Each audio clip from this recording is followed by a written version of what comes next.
La base de datos que utilizamos fue Heart Disease UCI. Este es el link. Esta base de datos contiene 76 atributos, pero todos los experimentos publicados se tomaron en cuenta 14 de ellos. La base de datos de Cleveland es la única que ha sido utilizada por los investigadores de ML hasta la fecha. El campo objetivo se refiere a la presencia de una enfermedad cardíaca en el paciente. Es su valor entero de 0 sin presencia a 4. Los experimentos con la base de datos de Cleveland se han concentrado en simplemente intentar distinguir la presencia de la ausencia. Los nombres y números de seguridad de los pacientes se eliminaron. Las variables utilizadas fueron edad, que se midió en número de años, sexo, en el que 0 representaba una mujer y 1 hombre, TREST-BPS, que representa la presión sanguínea en reposo en el momento de la admisión y se mide en miligramos de mercurio, CHOL, que es el nivel sérico de colesterol medido en miligramos por decilitro, FBS es el nivel de glucosa en sangre en ayuno, en el que un nivel mayor a 120 miligramos por decilitro se marcaba con un 1 y menor a 120 con un 0. THALACH es la frecuencia cardíaca máxima. EXANG se refiere a la angina inducida por el ejercicio. Si está presente se marca con un 1 y si está ausente con un 0. TARGET es la presencia o ausencia de enfermedad, que se marca con un 1 en presencia y con un 0 en la ausencia. Y CA es el número de vasos principales coloreados por fluoroscopía. Bueno, para empezar, hicimos varios histogramas de frecuencia de las diferentes variables. La primera es la de edad y divide la edad en 5 grupos, uno que va de 29 a 39, de 40 a 49, 50 a 59, 60 a 69 y por último de 70 a 77. La edad que tiene más integrantes es la que va de 50 a 59, con 125 integrantes, y el segundo grupo más grande es el de 60 a 69 con 80 integrantes. Después, en cuanto a la cantidad de hombres y de mujeres, en el estudio se incluyeron 207 hombres y 96 mujeres. En la frecuencia de presión sanguínea en reposo en el momento de admisión, la mayoría de las personas mostraron una presión de entre 125 a 139 milímetros de mercurio, y esas fueron 98 personas. Y el grupo más grande que le sigue es el que mostró una presión sanguínea de entre 110 a 124 milímetros de mercurio con 88 integrantes. Y el grupo más pequeño fue el que mostró una presión sanguínea de 185 a 200, que son 2 personas nada más. En cuanto al el nivel de colesterol en la sangre, se dividió en 7 grupos, uno que va de 126 a 181 miligramos por decilitro, de 182 a 236 miligramos por decilitro, otro grupo de 237 a 291, el que sigue es de 292 a 346 y el siguiente de 347 a 401. El penúltimo es de 402 a 456 y por último de 457 a 564. El grupo con mayor número de integrantes es de 182 a 236 miligramos por decilitro con 119 integrantes. El nivel de glucosa, que se marcaba con un 0 y con un 1, dependiendo de su nivel. La mayoría de las personas presentaron un nivel de glucosa menor a 120 miligramos por decilitro. Y la frecuencia cardíaca máxima en la mayoría de las personas fue de 152 a 171 latidos por minuto, y este grupo tiene 106 personas. El grupo que le sigue es de 132 a 151 latidos por minuto con 76 personas. Y el grupo más pequeño es de 71 a 91 latidos por minuto, que contiene solo 3 personas. Y está muy cercano al de 191 a 202 latidos por minuto, que contiene 4 personas.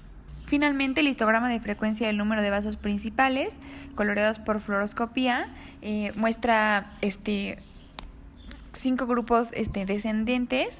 En el grupo más grande es el que muestra 0 vasos sanguíneos y es de 175 personas, y el último grupo muestra solo 5 personas y es el que tuvo 4 vasos sanguíneos coloreados por fluoroscopía. Entonces hicimos unas pruebas de hipótesis en donde se quiere comparar el nivel de colesterol sérico en ayuno en personas que presentan una enfermedad cardíaca contra personas que no la presentan. Los niveles típicos de colesterol se van a distribuir con una media de 190 miligramos sobre decilitro, y nuestro objetivo pues es comparar si los niveles de colesterol en una persona con enfermedad cardíaca son mayores que en la población en general. Y basándonos en el estudio pues se realizaron pruebas de colesterol en 165 personas que tenían entre 29 y 77 años y que presentaban además enfermedades cardíacas. Entonces, con una media ellas tenían una media de 246 miligramos sobre decilitro y una desviación estándar de 54 miligramos sobre decilitro. ¿Qué se puede concluir de esta evidencia con un 95% de confianza?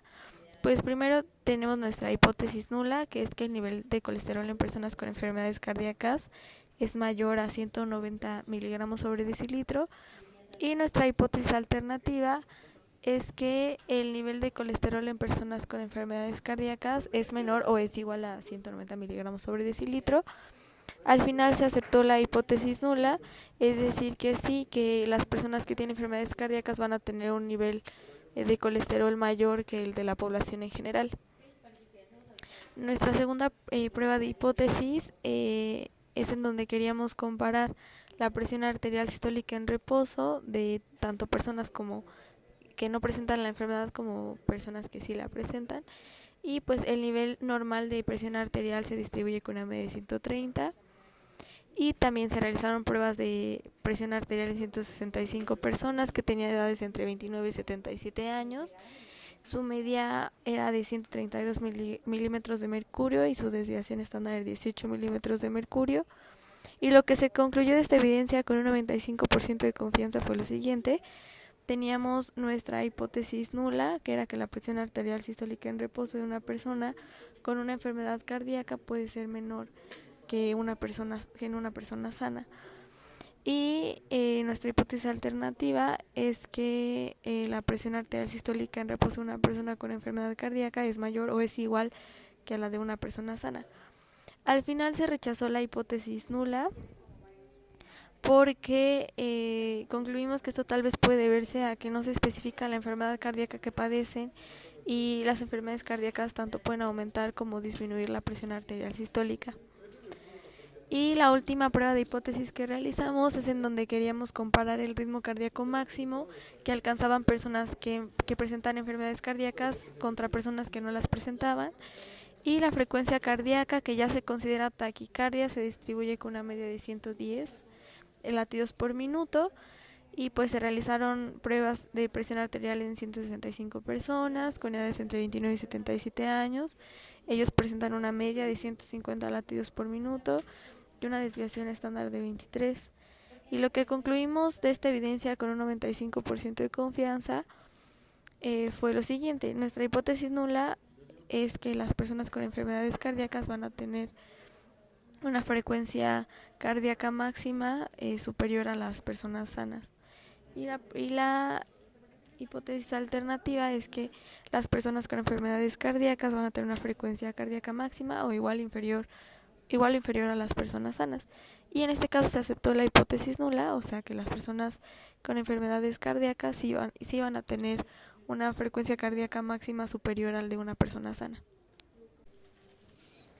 Después hicimos unas gráficas comparando las diferentes variables que aparecían en el estudio, y aquí tenemos la primera en la que comparamos la presión en reposo con el sexo, con si las personas tenían angina inducida por ejercicio o no.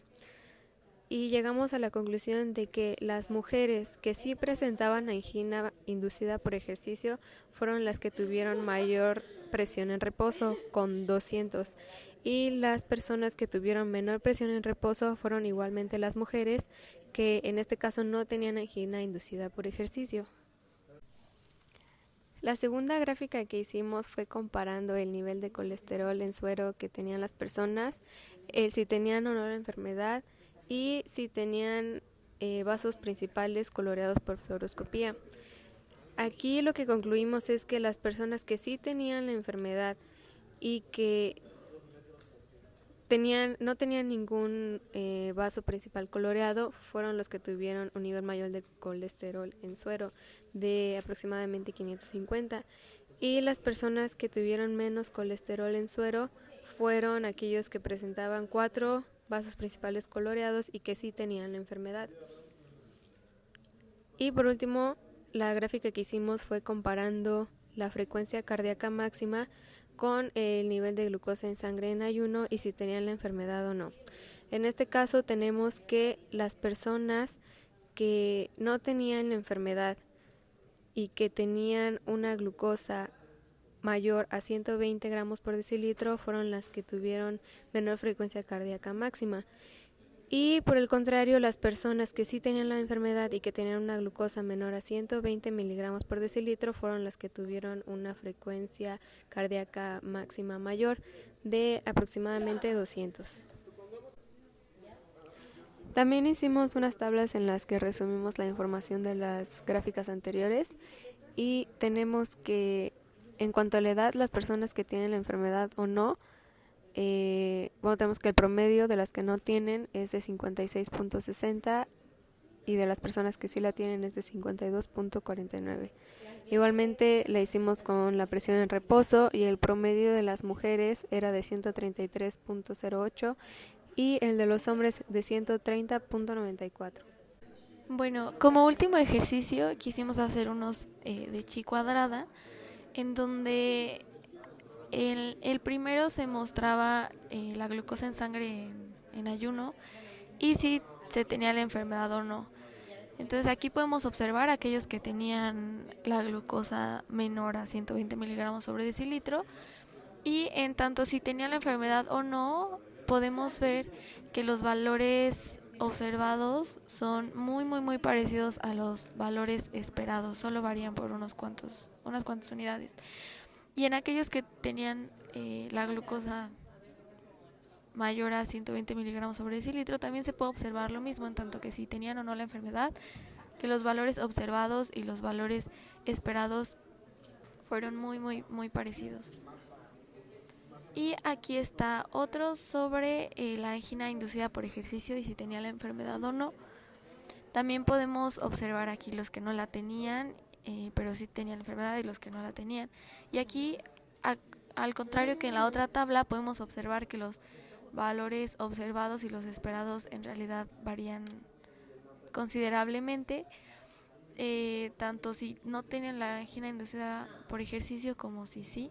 Aquí también se puede observar que los valores observados y los valores esperados también varían por varias unidades.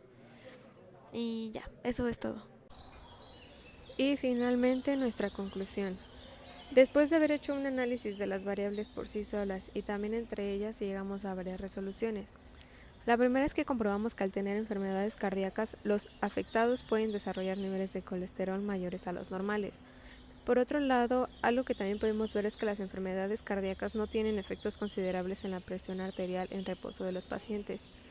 Sin embargo, un dato que sí encontramos es que tener angina inducida por ejercicio provoca alteraciones en la presión arterial en reposo en pacientes de ambos sexos. Creemos que estos datos podrían ser de mucha utilidad para brindarle una mejor orientación a los pacientes con estas condiciones sobre los índices que deben mantener siempre bajo supervisión profesional.